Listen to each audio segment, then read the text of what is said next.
말씀을 보도록 하겠습니다. 이 시간 우리에게 주신 하나님의 말씀은 신약성경 143면 요한복음 1장 35절로 42절 말씀입니다. 요한복음 1장 35절로 42절 말씀을 제가 봉독해 드리겠습니다.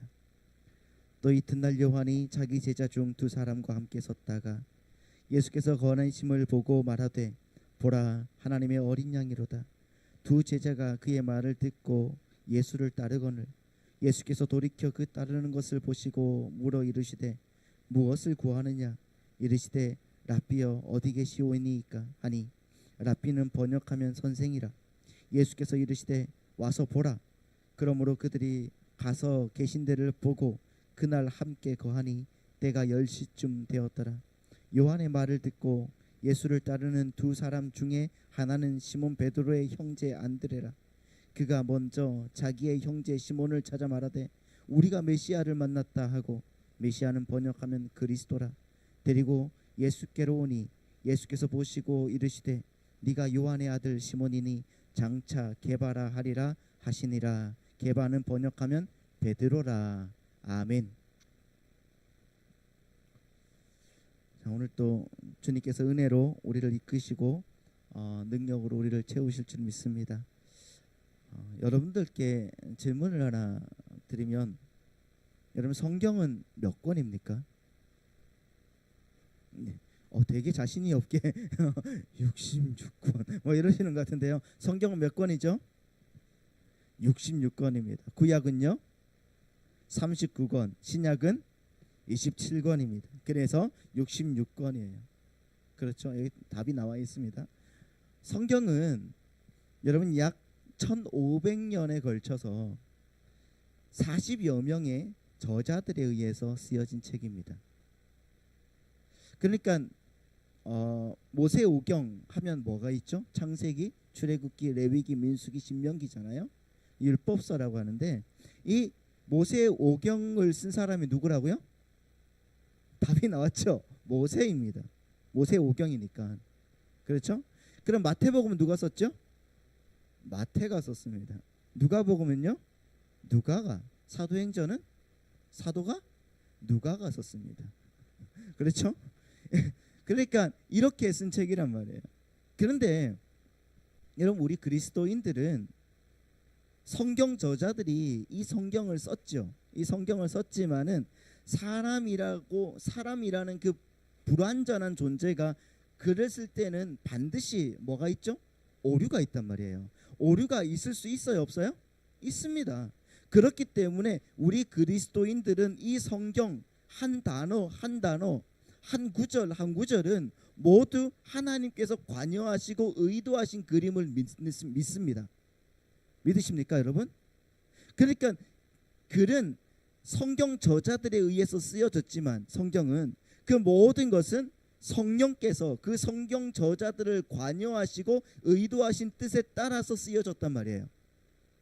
그럼 이렇게 하나님께서 관여하시고 의도하신 뜻에 따라서 쓰여진 성경이 오류가 있을까요, 없을까요? 없어요. 없어요. 있으면 안 되는 거죠. 성령님께서 그들의 마음을 주관하셔서 쓴 거니까. 그걸 가리켜서 우리는 유식한 말로 축자영감설이라고 하는 거예요. 따라해 보십시오. 축자영감설. 축자영감설. 그래서 성경은 오류가 있다 없다? 없다는 겁니다. 없어요. 즉 단 한 글자도 하나님의 의도에서 벗어난 이야기는 없다는 겁니다. 그리고 우리 그리스도인들은 이 성경은 하나님이 쓰셨고 이 주제는 한 가지만 이야기한다는 것을 믿어요. 그러면 그 주제가 무엇일까요? 예수 그리스도예요. 예수 그리스도. 그러니까 성경은 창세기부터 요한계시록까지 다 누구의 이야기라고요? 예수 그리스도의 이야기라는 거예요. 지난주 주일 오후에 우리가 이렇게 기독교 강요 공부를 하면서 성경에 대해서 우리 남아있는 분들과 함께 이제 나누었거든요. 성경은 창세기의 그 벌거벗은 아담과 하와가 어떻게 저 새 하늘과 새 땅에서 의의 흰옷을 입게 되는가를 아주 자세하고 친절하게 설명해 주는 책이라고 말씀을 드렸단 말이에요. 그 중심에 바로 누가 있다고요? 예수 그리스도가 있는 거예요. 그래서 구약 그 구약이 뭐예요? 올드 테스터먼트. 다시 말하면은 오실 메시아, 오실 예수 그리스도. 그렇잖아요. 옛날 약속이니까 오실 예수 그리스도를 이야기하는 거고요. 그리고 또 신약 새 약속이잖아요. 뉴 테스터먼트. 다시 말하면 오신 예수 그리스도를 가리켜서 모두 이 성경은 예수 그리스도만을 이야기한다. 믿으십니까? 그렇습니다.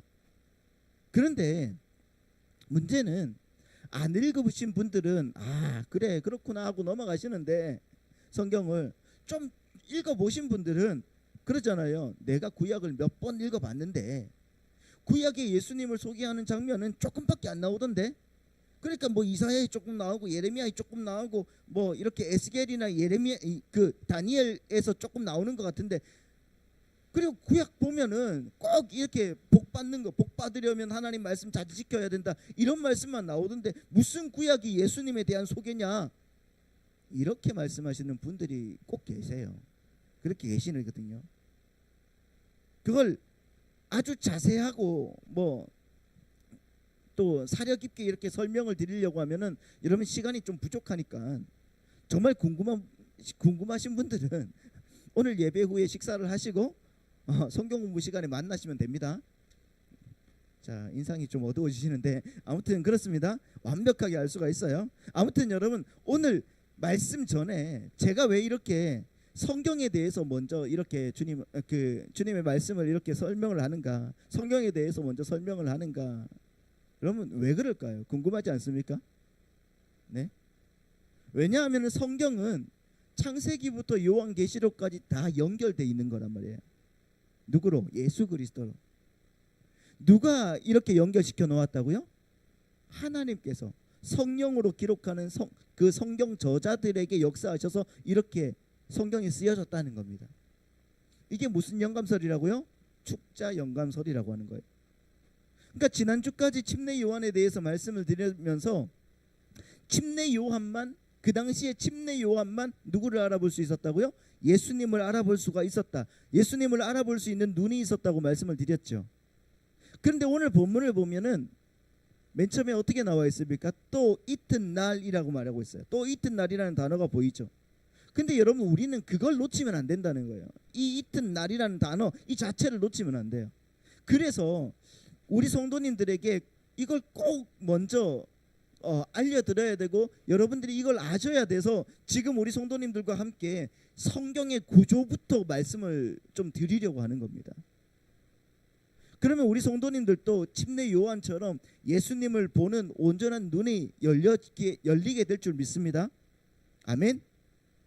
아무튼 오늘 우리가 요한복음 1장을 보고 있지 않습니까? 요한복음 1장. 이 요한복음 1장을 여러분 많이 읽어보셨지 않습니까? 항상 그래도 요한복음까지는 가잖아요. 성경을 읽는다 하면서 아닌가요? 마태복음 1장 1절에서 멈추나요? 자, 아무튼 그런데 이 요한복음 1장을 보시면은 완전히 창세기 1장과 똑같은 구조를 하고 있다는 거예요. 그거 아십니까, 여러분? 완전 다른데 이렇게 생각하실 수도 있는데, 여러분 보십시오. 창세기 1장에 창세기의 그 첫째 날, 둘째 날, 셋째 날, 넷째 날, 다섯째 날, 여섯째 날, 그리고 일곱째 날 주님이 어떻게 했다? 안식하셨다. 안식하셨던 그것을 요한복음에서 그대로 실체로 드러내시거든요.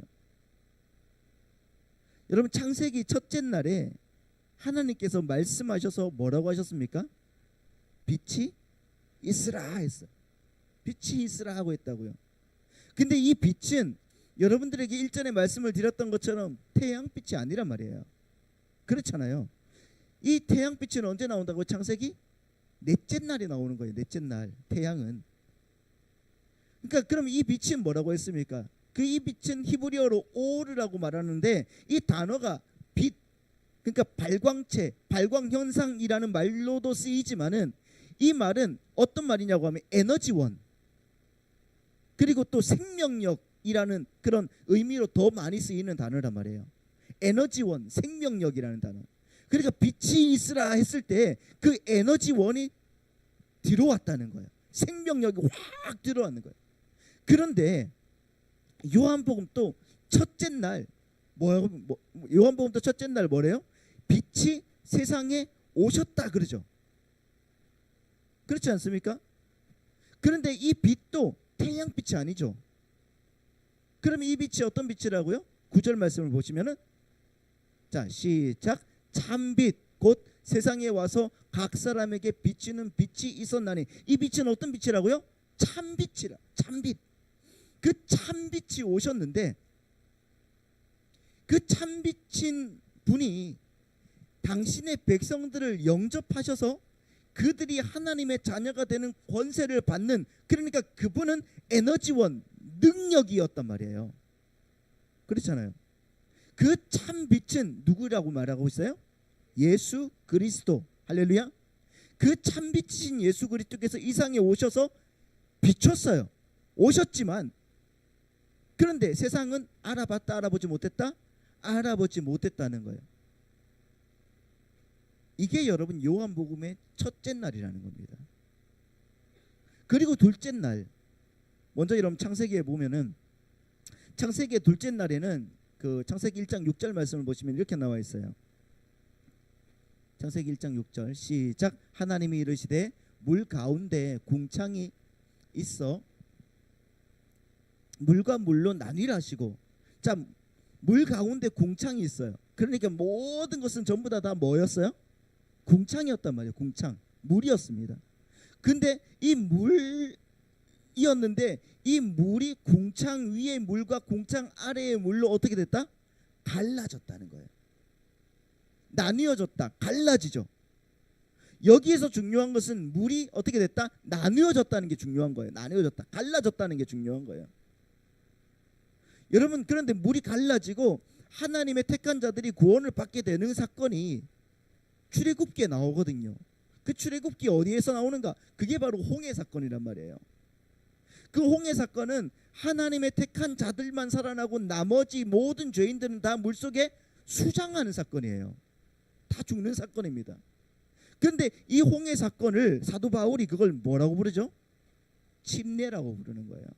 자, 보십시오. 고린도전서 10장 1절 2절 말씀 같이 읽습니다. 시작. 형제들아, 나는 너희가 알지 못하기를 원하지 아니하노니 우리 조상들이 다 구름 아래 있고 바다 가운데로 지나며 모세에게 속하여 다 구름과 바다에서 침례를 받았다, 이렇게 말하고 있잖아요.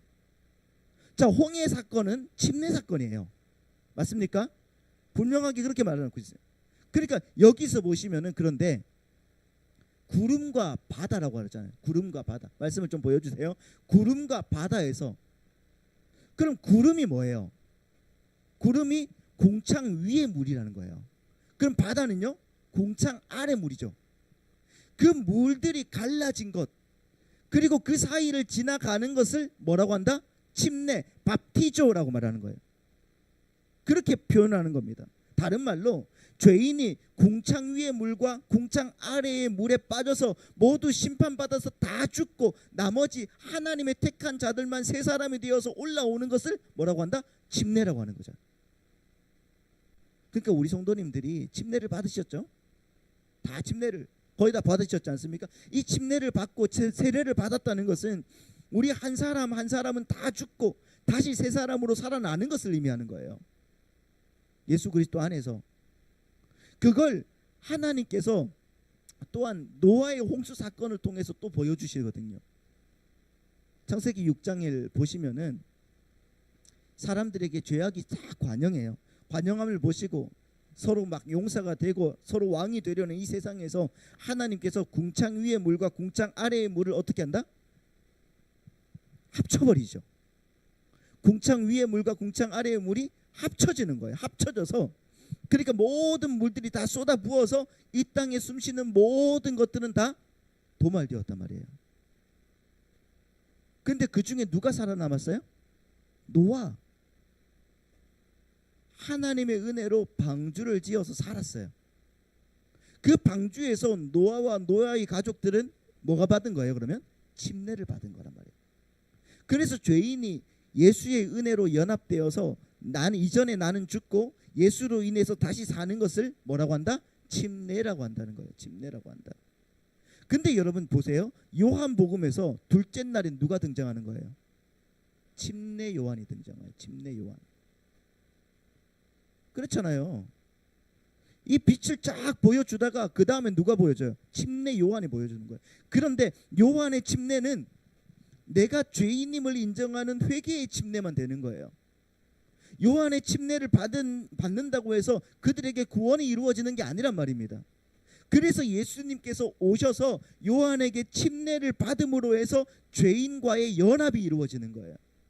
즉 죄인의 자리로 예수님께서 내려가신다는 거죠. 그래서 그분이 그 죄인이 되셔서 그 죄인들을 품어 안고 죄인들을 대표하고 대신해서 궁창 위의 물과 궁창 아래의 물에 빠져 죽는 거예요. 그게 회개의 침례란 말이에요. 그래서 여러분 둘째 날에 침례가 등장하는 겁니다. 침례가. 자 보십시오. 지난주의 말씀인데 자 요한복음 1장 29절로 34절 말씀 보시면은 이렇게 나와 있습니다. 제가 이튿날 이렇게 나와 있잖아요. 이튿날 요한이 그러는데 이 이튿날 그러니까 이 이튿날이 뭐예요? 둘째 날이에요. 둘째 날. 그러니까 여러분들이 요한복음을 보시면은 첫째 날, 둘째 날 그리고 또 다음 날 뭐 이렇게 다 나와 있어요. 그게 일곱째 날이에요. 일곱째 날까지 나와요. 보세요. 그러니까 이튿날, 둘째 날이죠. 왜 요한복음에 이렇게 이튿날 이렇게 나오는지를 여러분 기억하고 있으란 말입니다.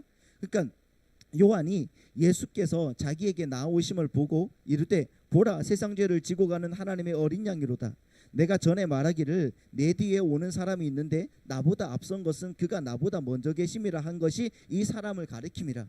나도 그를 알지 못하였으나 내가 와서 물로 침례를 베푸는 것은 그를 이스라엘에 나타내려 함이라 하니라.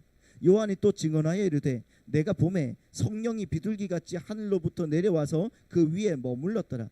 나도 그를 알지 못하였으나 나를 보내어 물로 침례를 베풀라 하신 그 이가 나에게 말씀하시되 성령이 내려서 누구 위에든지 머무는 것을 보거든 그가 곧 성령으로 침례를 베푸는 이인 줄을 알라 하셨기에 내가 보고 그가 하나님의 아들이심을 증언하였노라 하니라. 아멘.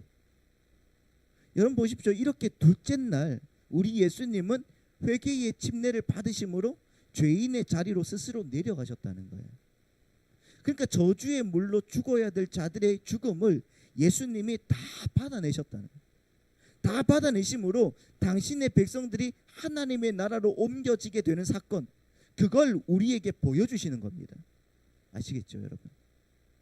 그러니까 창세기의 둘째 날이 그냥 단순히 하늘과 궁창, 그러니까 뭐 위의 물과 아래 물로 이렇게 창조되었다 이렇게 끝나는 게 아니란 말입니다. 이 창세기는 항상 누구가 들어있는 거예요? 그러면 예수님이 들어있는 거예요. 그 안에 다 예수님이 들어있는 거예요. 그리고 오늘 셋째 날에는 물과 육지가 나뉘어지고 식물이 창조되잖아요. 그렇잖아요. 그래서 잘 보십시오. 창세기에서 셋째 날에 뭐가 창조되는지 보십시오. 창세기 1장 9절로 10절 말씀 같이 읽습니다. 시작. 하나님이 이르시되 천하의 물이 한 곳으로 모이고 묻이 드러나라 하시니 그대로 되니라. 하나님이 묻을 땅이라 부르시고 모인 물을 바다라 부르시니 하나님이 보시기에 좋았더라 이렇게 말씀하고 있습니다. 그러니까 이제 그 궁창에서 이제 궁창이 위의 물과 밑의 물로 갈라지고 그 밑에 물을 어떻게 합니까? 하나님이 이제 땅을 드러나게 하시는 거죠. 땅을 드러나게 하십니다. 그 땅이 묻이라고 육지고 그다음에 모인 물을 바다라고 부르시는 거예요. 근데 예전에 여러분들께 말씀을 드렸지만은 이 땅과 바다의 의미를 여러분들이 많이 생각을 하셔야 됩니다. 보통 여러분 성경에서는 보통 바다를 뭐라고 하냐면은 악을 상징합니다. 바다가 악을 상징하고 육지는 하나님 나라를 상징하는 거예요. 그래서 요한계시록에서 보시면은 새 하늘과 새 땅을 묘사할 때 보십시오. 요한계시록 21장 1절 말씀 보시면 이렇게 나와 있습니다. 또 내가 새 하늘과 새 땅을 보니 처음 하늘과 처음 땅이 없어졌고 다음에 뭐가 없어졌다고요? 바다도 다시 있지 않았다 이렇게 말하고 있습니다. 그러니까 바다가 없어지는 겁니다. 바다는 이제 없어요. 오직 땅만 있는 거예요. 육지만 있는 거예요. 그리고 금방 봤던 출애굽기 그에서 출애굽한 이스라엘 백성들이 홍해를 건널 때 이 그 저주의 바다인 홍해가 어떻게 됩니까? 갈라지잖아요. 갈라지고 백성들은 무슨 땅을 건넜다고 하죠? 마른 땅을 건넜다고 성경에 나와 있어요. 마른 땅. 그렇게 성경은 바다와 마른 땅, 다시 말하면 육지를 대조하고 있단 말이에요. 계속적으로. 그러니까 바다는 어두움, 죄악, 더러움을 상징하는 것이고요. 육지는 생명 있는 하나님의 나라를 상징하는 거예요. 그러면 우리는 어떻게 해야지 그 더러운 죄악을 물리치고 구원을 받아서 하나님 나라를 살며 누리는 자가 될 수가 있을까요? 어떻게? 우리의 행위로? 우리의 노력으로? 아닙니다. 예수 그리스도를 바라봄으로. 할렐루야. 그렇다고 여러분 내가 보고 싶다고 해서 예수 그리스도를 바라봐지는 게 아니잖아요. 우리 앞에 오신 예수 그리스도, 그분이 딱 내 앞에 오셨기 때문에 그분을 바라봄으로 우리는 하나님 나라를 사는 거란 말이에요. 그런 관점에서 오늘 본문을 한번 보시기 바랍니다. 여러분 이런 관점이 있어야 되는 거예요. 이런 관점으로 오늘 본문을 보시면은 35장 6절 말씀을 보시기 바랍니다. 35장 6절 1장 35절 말씀 보시기 바랍니다. 자, 35절 36절 말씀 보시면 이렇게 나와 있어요. 다 같이 시작. 또 이튿날 요한이 자기 제자 중 두 사람과 함께 섰다가 예수께서 건의심을 보고 말하되 보라 하나님의 어린 양이로다. 자, 또 이튿날이라고 했잖아요. 이튿날. 그렇잖아요. 금방 또 아까도 그 다음 날, 그 다음 이튿날 이런 말이 있죠. 그 이튿날이라는 말은 무슨 말이에요? 셋째 날이라는 말이에요. 셋째 날. 셋째 날 요한이 제자 중 두 사람과 함께 섰다가 예수께서 건의심을 보고 말하되 보라 하나님의 어린 양이로다. 요한이 자기의 두 제자와 함께 서 있다가 그들에게 뭐라고 한다고요? 봐라 세상 죄를 지고 가는 하나님의 어린 양이다 이렇게 했어요. 그럼 여러분 이 말의 중심은 뭐가 되는 거예요? 서서 보는 거예요. 딱 서서 예수님이 가심을 보는 거죠. 예수님이 일하심을 보는 거죠. 그렇죠. 서서 보라는 거예요. 서서 보라는 거예요. 이 말의 핵심이 바로 그겁니다. 근데 여러분 이 서서 보다, 서서 봐라 하는 말씀이 어디에, 구약에 어디에 나오거든요. 구약에 어디 나올까요? 출애굽으로 다시 한번 가보시죠. 출애굽기 14장 11절부터 13절 말씀. 그들이 또 모세에게 이르되 애굽에 매장지가 없어서 당신이 우리를 이끌어내어 이 광야에서 죽게 하느냐? 어찌하여 당신이 우리를 애굽에서 이끌어내어 우리에게 이같이 하느냐? 우리가 애굽에서 당신에게 이른 말이 이것이 아니냐? 이르기를 우리를 내버려 두라. 우리가 애굽 사람을 섬길 것이라 하지 아니하더냐? 애굽 사람을 섬기는 것이 광야에서 죽는 것보다 낫겠노라. 보십시오 여러분. 하나님의 은혜로 출애굽한 이스라엘 백성들 앞에 턱하고 홍해가 딱 나오고 있단 말이에요. 그래서 이스라엘 백성들은 이제 오도 가도 할 곳이 없어요. 나아가지도 못하고 물러서지도 못한 그 길에서 이스라엘이 모세에게 뭐라고 합니까? 야, 애굽에 어디 매장지가 없어서 우리를 여기에서 수장시키려고 하냐? 이렇게 말하는 거예요. 그러니까 13절에서 뭐라고 하죠? 같이 읽습니다. 시작. 모세가 백성에게 이르되 너희는 두려워하지 말고 가만히 서서 여호와께서 오늘 너희를 위하여 행하시는 구원을 보라. 너희가 오늘 본 애굽 사람을 영원히 다시 보지 아니하리라. 가만히 서서 봐라. 그럼 여러분 여기에서 구원은 어떻게 받는다고요? 가만히 서서 여호와께서 행하시는 것을 보는 거죠. 그게 구원이에요. 그리고 하나님이 우리를 위해서 이렇게 일하시고 계시구나, 그걸 깨닫는 게 구원이란 말이에요. 하지만 그것을 보고도 깨닫지 못하는 자들이 있어요, 없어요?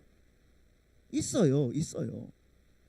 그들에게 예수님께서 찾아가셔서 말씀으로 능력으로 깨닫게 해주시는 것, 그것으로 우리는 이 죄악, 이 어두움 속에서, 이 바다 속에서 벗어날 수 있는 거란 말입니다.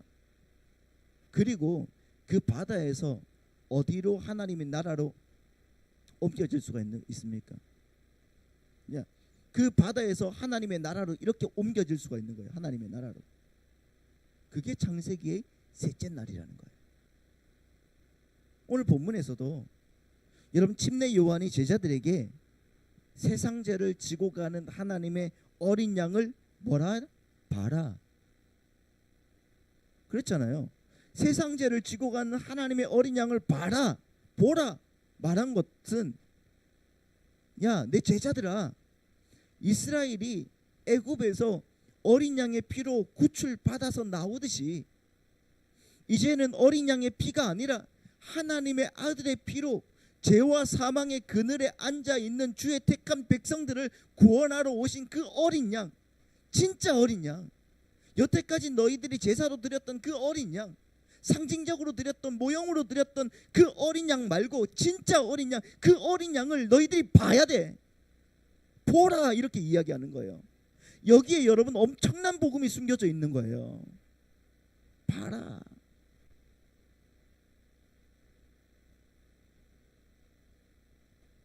침례 요한이 그렇게 하나님의 어린 양을 봐라 그랬더니 두 제자가 어떻게 합니까? 그 침례 요한의 말을 듣고 예수님을 따라요. 자, 37절 말씀 보세요. 같이 읽습니다. 시작. 두 제자가 그의 말을 듣고 예수를 따르거늘. 두 제자가 예수님을 쫓아갔어요. 근데 주님께서 그 두 제자에게 뭐라고 하십니까? 38절 시작. 예수께서 돌이켜 그 따르는 것을 보시고 물어 이르시되 무엇을 구하느냐? 이렇게 말하고, 무엇을 구하느냐? 너희들은 무엇을 구하니? 이렇게 물어보셨어요. 여러분 한번 생각을 해보시라고요. 생판 모르는 사람이 자기를 쫓아오면은 여러분들은 뭐라고 말씀하세요? 그렇죠? 너 찾는 게 뭐냐? 왜 쫓아오냐? 누구 찾아? 이렇게 물어보는 게 당연한 것 아닙니까? 맞습니까? 아닙니까? 맞아요. 그런데 너희들 무엇을 구하느냐? What do you want? 영어 성경에 이렇게 돼 있어요. What do you want?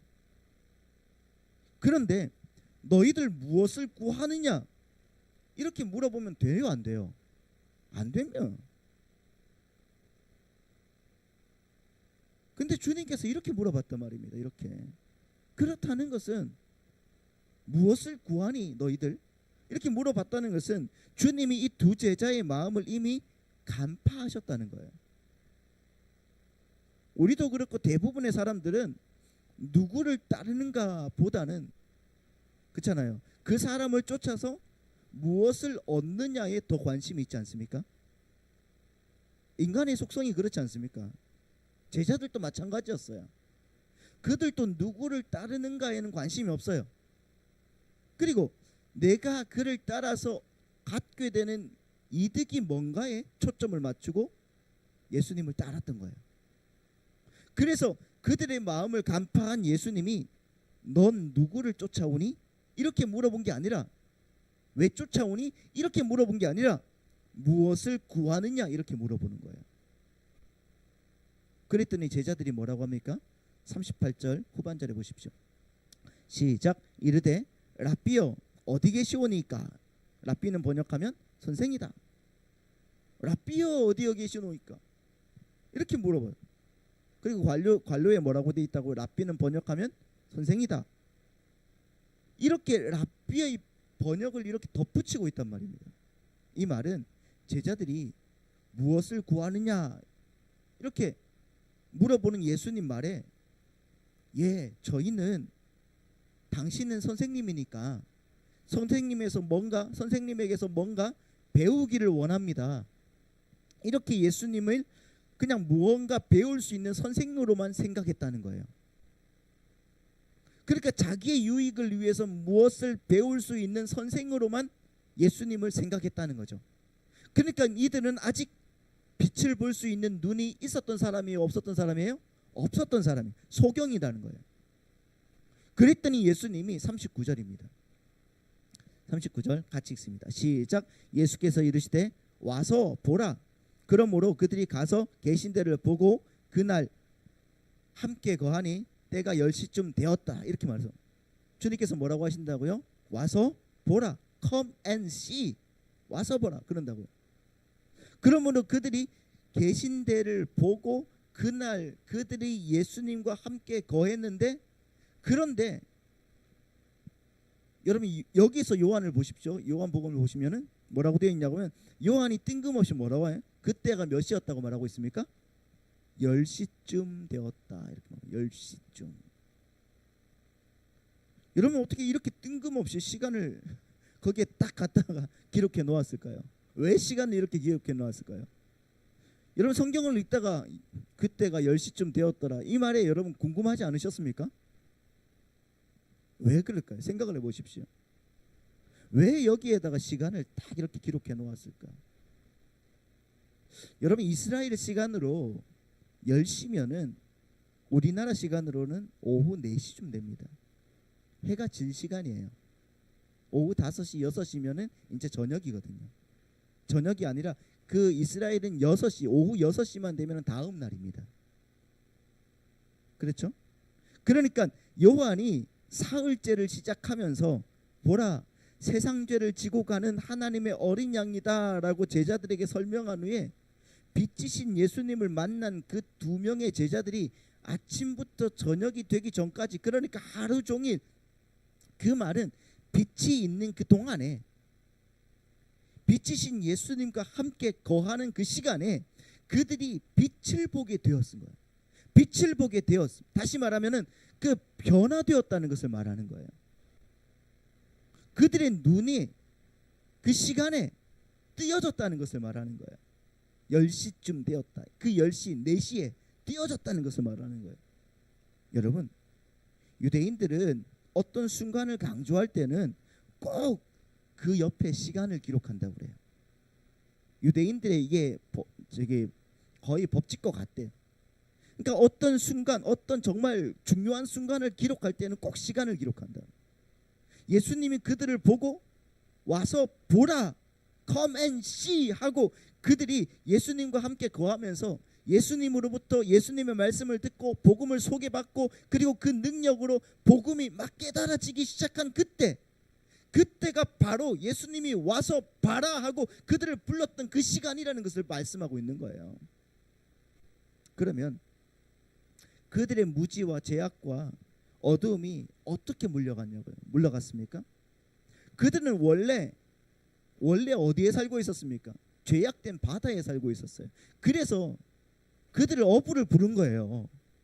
예수님이 죄악된 바다에 살고 있는 그들을 불러서 육지로 이끌어내잖아요.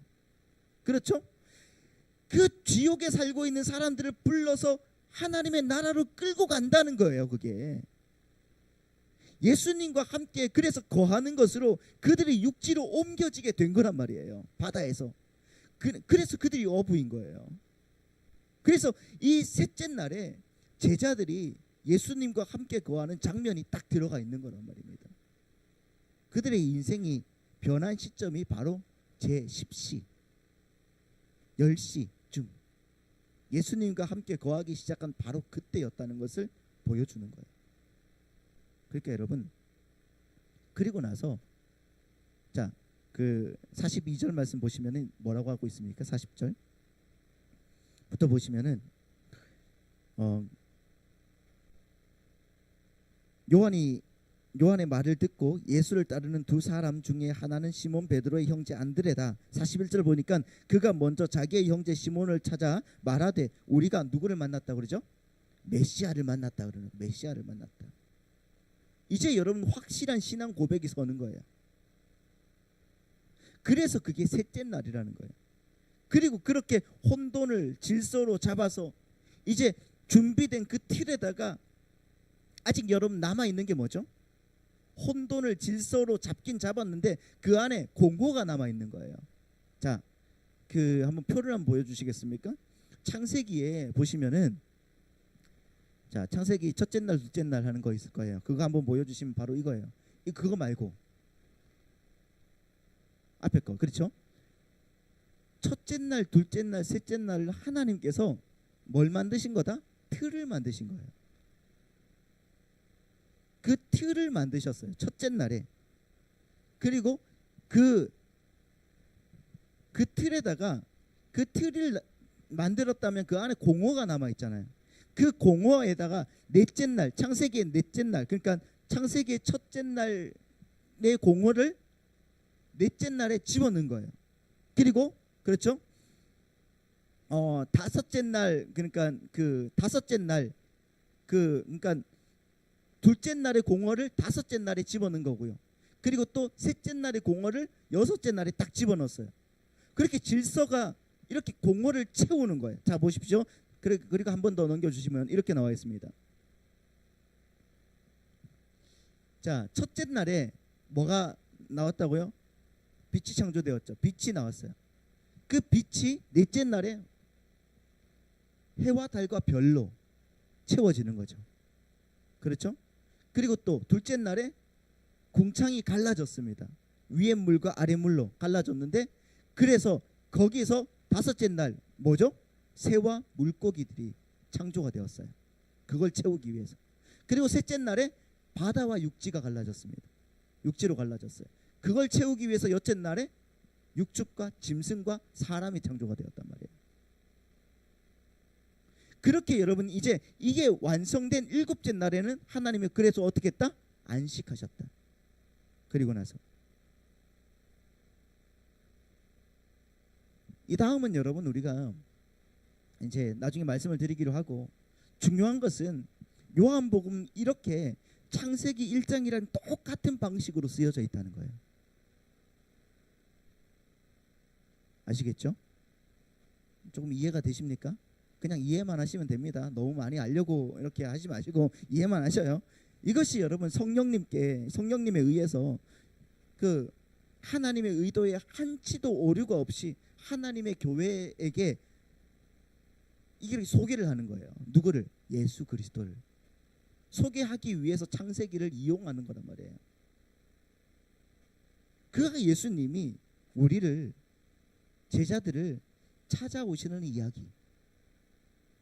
우리가 뭐 잘나고 부자여서 권력이 있고 뭔가 사유하는 게 높아서 우리를 찾아오시는 게 아니죠. 그렇지 않습니까? 능력이 많아서 찾아오시는 게 아니란 말이에요. 그 역사 속의 주인공들은, 지금 역사 속의 주인공들은 다 지금 TV나 아니면 유튜브를 장식하고 있어요. 주님이 그들을 찾아가시는 게 아니에요. 그런데 누구를 찾아오셨다고요? 바로 우리 군자 하늘비전교회 성도님들을 찾아오신 겁니다. 믿으십니까? 하나님 눈에는 지금 이 작은 예배당에서 예배를 드리고 있는 바로 우리 성도님들밖에 안 보이신다는 거예요. 믿으십니까? 이게 은혜라는 거예요. 우리가 전혀 요구한 적도 없고 전혀 알지도 못했는데 하나님의 은혜로 우리를 택해서 이렇게 구원받은 자로 만들어 주셨다는 겁니다. 그리고 하나님의 말씀을 알게 해주셨다는 거예요. 그러니까 여러분 이 세상은 우리를 위한 엑스트라에 불과한 겁니다.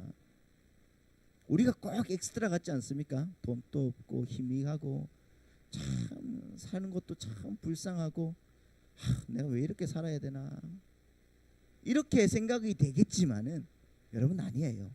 하나님이 보시기에는 우리가 주인공이고 저들이 엑스트라라는 거예요. 아멘 좀 해보십시오. 그렇습니다. 우리는 이 요한복음을 통해서 바로 그 은혜의 복음을 확인하고 가셔야 되는 거예요. 그러면 우리의 삶이 이 나그네 인생이 한낱 덧없는 인생이 아니죠.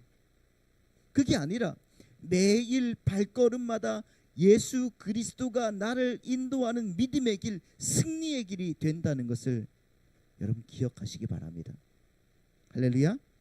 그리고 그 신앙생활을 열심히 주님의 말씀 안에서 경주해 낼 수 있는 은혜가, 또한 믿음이, 능력이 우리 가운데 또 나타나게 된다는 것을 여러분 믿으시기 바랍니다. 그게 우리 주인공들이 할 일이라는 거예요. 세상에 기웃거리면서 뭐 할 것 없나, 내가 뭐 내 길 없나 막 이렇게 찾아보는 게 아니라 여러분의 그 길에서 충실하게 나그네 인생 잘 살아내시고 주님만 바라보고 온전하게 영광 돌릴 수 있는 믿음의 백성들 다 되시기를 예수님의 이름으로 축복합니다.